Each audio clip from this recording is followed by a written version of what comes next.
Podcasting from beautiful Leesburg, Virginia. Welcome to the Music Educator podcast, bringing you tips, tricks, and practical advice that you can use tomorrow. Here's your host and fellow music educator, Bill Stevens. Ladies and gentlemen, welcome to the Music Educator podcast. My name is Bill Stevens. You might already know that. And today it is absolutely gorgeous in Leesburg, Virginia. I should be out, but you know what? I love doing this, and I hope that if you're not driving, you're outside enjoying your life.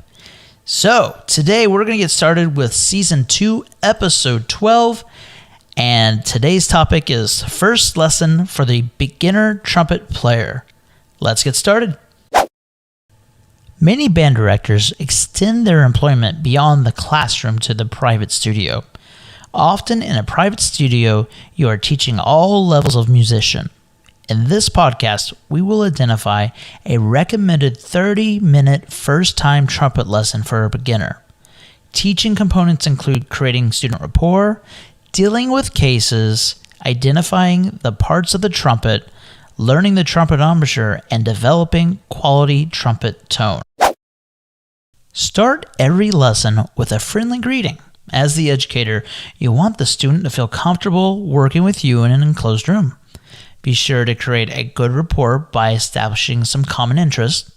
Next, develop a series of goals that you and the student agree upon. Keep the working environment positive and a safe space for all parties involved. Positive experiences usually result in repeated lessons. Trumpet case. Cases are a valuable part of a trumpet player's arsenal. The case protects the trumpet from being damaged from external objects. Cases come in different sizes, colors, and hardnesses, and every trumpet player must have a trumpet case. Trumpet cases have clear value. However, beginner trumpet players should understand how they should be used. Most musicians understand that cases protect their instrument. However, they do not understand every item relating to their instrument should be in the case. Equipment that the case is not designed to hold could potentially take up valuable space and bend the instrument, and as a result, the trumpet will not be able to perform appropriately. In a lesson, trumpet cases should be emptied and closed. Their placement should be on the side of the student's chair or underneath it. Cases should never have someone sitting on them because the weight could shift and bend the instrument with inside the case. Parts of the trumpet. Next, introduce the different parts of the trumpet. Start with the mouthpiece. Be sure the beginner trumpet player understands that sound is a result of the buzz within the mouthpiece. Next, introduce the mouthpiece receiver.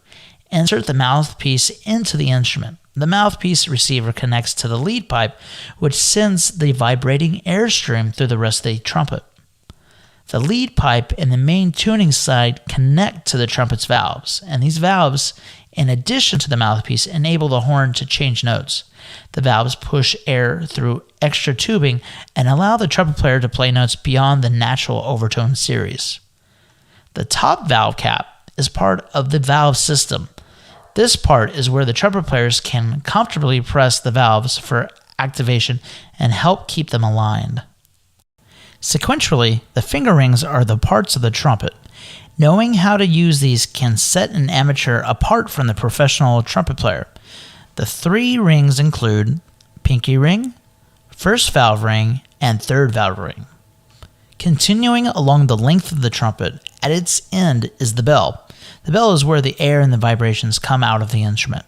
These instruments are known for their bell's flare and come in different sizes. The trumpet also includes water keys, where performers release collected condensation. Water keys are at the front end of the instrument. And finally, the trumpet would not sound in tune if it did not have the main tuning slide, first valve slide, second valve slide, and third valve slide. All parts of the trumpet are necessary for proper performing opportunities. Trumpet embouchure.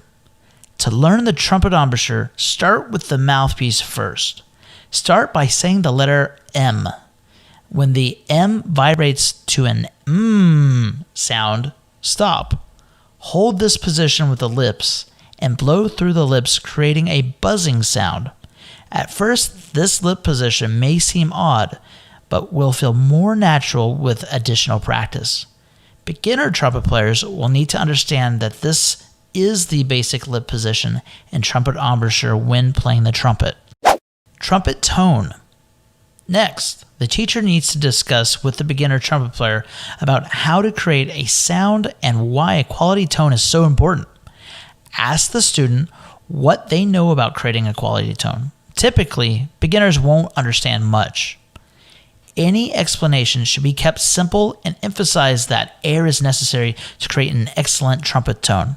The teacher should demonstrate by modeling how to blow through the mouthpiece. Above all, emphasize that fast airspeed is needed. Have the student echo your movements. Do this several times, back and forth between the student and the teacher. Do this first just with the air, then buzz, continuing to stress fast air. Next, have the student connect the mouthpiece with the trumpet. If the student is using fast-moving air, then buzzing should naturally occur. As a result, a sound on the trumpet will occur. I would recommend that student trumpet players buzz, however, on a limited basis. I recommend that student musicians buzz no longer than 2 to 3 minutes. Don't buzz in the extreme upper and lower registers. Buzzing should be done in a comfortable mid-register, preferably to recognizable 8-bar melodies. Once creating a sound is naturally produced, have the beginner trumpet player learn actual notes. I recommend with G, F, and E. Continue to emphasize the need to use fast-moving air to create a quality tone. Final thoughts. In conclusion, running a private music studio can be loads of fun for music-loving students and teachers. Be sure to guide the beginner trumpet player in a logical sequence so that he or she will be able to build a foundation. And as a result of carefully scaffolded instruction, your beginner trumpet player will advance to the next level and have you to thank. That's it for today, everyone. Have a fantastic day. I'll see you on the next episode of the Music Educator Podcast. Thank you for listening to the Music Educator Podcast for the latest tips, tricks, and practical advice you can use tomorrow. You can subscribe to our podcast on iTunes, Google Play, and Stitcher. Please visit the Music Educator blog at www.4themusiceducator.com for additional posts and music education news. As always, join in the discussion and let your voice be heard by providing feedback at www.themusiceducator@gmail.com or leave a Google voicemail at 703-942-9883. We will see you on the next episode of the Music Educator Podcast, and remember, music can change the world.